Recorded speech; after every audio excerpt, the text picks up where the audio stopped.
इश्क मटाया। अमर सिंह चमकीला। मेरा नाम ही गलत बोल दिया, मैंने संदीला बोला था। वो तो जाना है यार, कल को कौन तेरा नाम याद रखने वाला है। चल जा। আজকে আমরা যে সিনেমা নিয়ে কথা বলবো সেই সিনেমার নাম অমর সিং চামকিলা এবং এই সিনেমায় আমি অমর সিং চামকিলার যে তথাকথিত রিভিউ টাইপের হয় এই বিষয়টা নিয়ে কথাবার্তা বলবো না, বরং এই সিনেমা দেখে আমি খুবই মুগ্ধ হয়েছি এবং আমার কিছু মুগ্ধতার দিক নিয়ে কথাবার্তা বলবো। এবং সবসময় যেটা রিভিউর শেষে বলি যে সিনেমাটা রেকমেন্ডেড কি রেকমেন্ডেড না, এই রিভিউ শুরুতেই বলে দিতে পারি যে আপনার এই সিনেমাটা চোখ বন্ধ করে দেখুন, কোনো রিভিউ দেখার দরকার নেই। তারপরে যদি আপনার রিভিউটা দেখতে চান যে কোন কোন কারণে এই সিনেমাটা দেখা যেতে পারে সেটার জন্যই আসলে বাকি কথাবার্তাগুলো থাকে। সো প্রথমত যে বিষয়টা সোজাসাপটাভাবে বলা দরকার সেটা হচ্ছে চামকিলাকে নিয়ে আমার খুব একটা ধারণা ছিল না। আমি এই সিনেমাটা দেখার পরে তাকে নিয়ে হালকা পাতলা পড়াশোনা করি এবং তার যে গল্পটা জানতে পারি বা তার যে লাইফের গ্রাফটা দেখতে পাই সেটা কিন্তু খুব ইন্টারেস্টিংই লাগে আমার কাছে। কারণ চামকিলার জন্ম পাঞ্জাবের খুব প্রত্যন্ত একটা পরিবারে এবং এরকম একটা পরিবার যেখান থেকে আসলে খুব বড় কিছু করার স্বপ্ন সাধারণত কেউ দেখে না। তার শুরুটা হয় একটা মোজা কারখানাতে, মোজা লেবেলিং করতে করতে। তো কিন্তু তার মধ্যে একটা বিষয় ছিল যে সে আসলে মানুষ যেরকম ভাষায় কথা বলতে বা মজা করতে পছন্দ করে সেই ভাষাগুলো সে বুঝতো এবং সেগুলোকে সে লিখতে পারতো এবং সুর দিতে পারতো। এরকম করে করে একটা সময় সে পাঞ্জাবের বিখ্যাত গায়কে পরিণত হয় এবং সে তার গানে সেই বিষয়গুলোকে আনতো যেগুলো আসলে পাঞ্জাবের মানুষজন পছন্দ করে।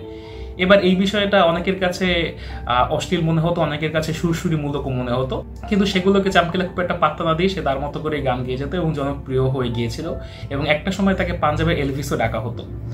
এবার এই পাঞ্জাবের এলভিস ডাকা প্রসঙ্গ থেকে আমরা একটা অন্য প্রসঙ্গে যাই, সেটা হচ্ছে এলভিস প্রিসলিকে যেমন বলা হতো সে আমেরিকান যুব সমাজকে গানের মধ্যে দিয়ে নষ্ট করছে, এরকমটা বলা হয়েছিল কিন্তু চামকিলার ক্ষেত্রেও। কারণ চামকিলার গানের মধ্যে যে বিষয়গুলো ছিল সেগুলো আসলে তথাকথিত সুশীল সমাজ খুব পছন্দ করতে পারেনি।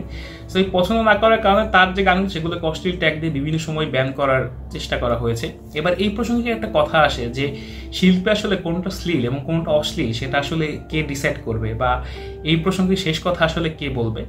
এই প্রসঙ্গে আমি সাদাত হোসেন মান্টোর কথা বলতে পারি। মান্টোর একটা খুব বিখ্যাত গল্প আপনারা হয়তো অনেকেই পড়েছেন, গল্পটার নাম ঠান্ডা গোস্ত। এবং এই গল্প লেখার জন্য তাকে 6 বার আদালতে যেতে হয়েছিল। তাকে বিভিন্ন সময় বিভিন্ন কর্তৃপক্ষ ডাকে আদালতে এবং তাকে বলা হয় যে সে কেন এই অশ্লীল গল্পটা লিখেছে। এবং মান্টোকে যখন এই প্রশ্ন করা হতো মান্টো প্রত্যেকবারই একটা অ্যান্সার দিত, সেটা হচ্ছে আমার গল্পে কোনটা শ্লীল এবং কোনটা অশ্লীল এই বিষয়ে শেষ কথা আসলে কে বলবে। শিল্পের ক্ষেত্রে বিষয়টা আসলে একই, যে শিল্প আসলে কোনটা হবে এবং কোনটা হবে না এই বিষয়ে শেষ রায় কে দিবে? বুদ্ধিজীবী সমাজ, সাধারণ মানুষ, যে ওই শিল্পটা তৈরি করেছে সে, নাকি অন্য কেউ? চামকিলার ক্ষেত্রে কিন্তু সেম বিষয়টাই আসে যে চামকিলার গানকে যে শ্লীল অশ্লীল ট্যাগ দেওয়া হচ্ছে, যারা দিচ্ছে তারাও কি চামকিলার গান শুনতো না? যদি নাই শুনতো তাহলে চামকিলার গান এত জনপ্রিয় হলো কি করে? পুরো পাঞ্জাব বা পুরো ভারতে কিভাবে চামকিলা এত জনপ্রিয় হলো? এতটাই জনপ্রিয় হলো চামকিলা যখন বিদেশে শো করতে গেল, সেখানে অমিতাভ বচ্চনের একটা শো ছিল। অমিতাভ বচ্চনের শো এর জন্য এক্সট্রা সিট আনতে হয়েছিল 137টা, কিন্তু চামকিলা শো এর জন্য এক্সট্রা সিট আনতে হয়েছিল 1024টা। অর্থাৎ এরকম যদি জনপ্রিয়তা একটা মানুষের হয়, সেই মানুষের শিল্পকে আপনি যদি ট্যাগ করেন ভালো অথবা খারাপ নামে এবং সেটা আসলে কতটুকু জাস্টিফাই, এই প্রশ্নটা কিন্তু বারবারই এই সিনেমায় উঠে আসে।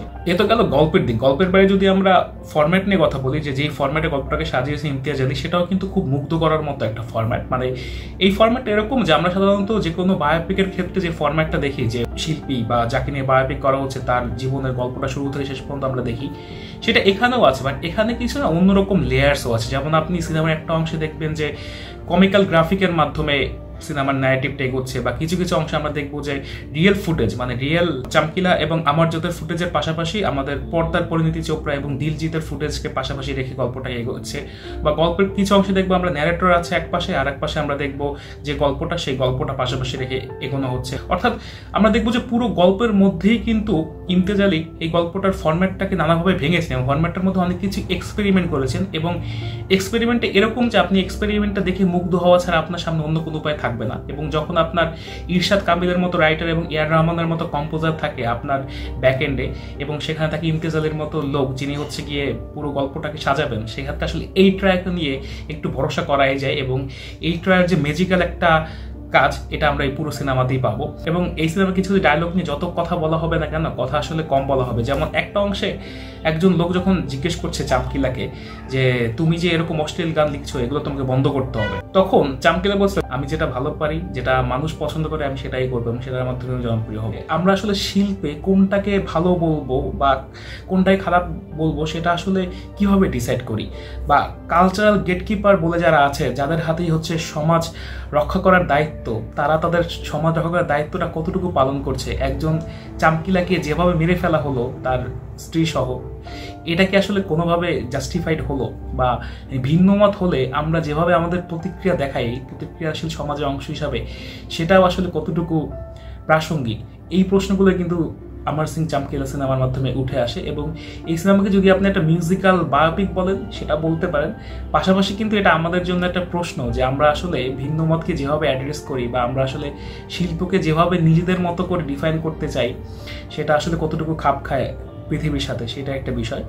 এবং শেষ করার আগে আরেকটা কথা দিয়ে শেষ করি, যেটা এই সিনেমারই একটা লাইন, যেখানে একজন বলছে মানুষ যত বেশি কষ্টে থাকবে, মানুষের রিয়েলিটি মানুষকে যত বেশি কষ্ট দেবে, মানুষ তত বেশি শিল্পের কাছ থেকে আসতে চাইবে এবং শিল্পের থেকেই সে ভালো জিনিস পেতে চাইবে। ধরা যাক আপনার যে বাস্তবিক জীবন, সেই জীবনে অনেক রকম ট্র্যাজেডি আছে, আপনি নিশ্চয়ই শিল্পের কাছে এসে আবার ট্র্যাজেডি চাইবেন না, আপনি শিল্পের কাছে এসে এমন কিছু চাইবেন যাতে করে আপনার মনটা ভালো হয়। সো অমর সিং চামকিলা কিন্তু সেই কাজটাই করতো। তিনি আসলে মানুষ তার সাময়িক যে শান্তিটা পেতে পারে সেই ব্যবস্থাটা করতো। অর্থাৎ চামকিলা গানগুলো ছিল কিন্তু একটা এন্টারটেনমেন্টের স্কেপ রুট, সেটাকে বন্ধ করে দেওয়া হলো। সেটা আসলে মানুষের সাথে একরকম প্রতারণা করা হলো না? এই প্রশ্নগুলো উত্তরই আপনি পাবেন অমর সিং চামকিলা সিনেমাটা দেখলে। সিনেমাটা দেখার রেকমেন্ডেশন রইল। এই ছিল আজকে রিভিউ, দেখা হবে পরবর্তী কোনো ভিডিওতে। টিল দেন ভালো থাকুন, সুস্থ থাকুন, সাইনিং অফ।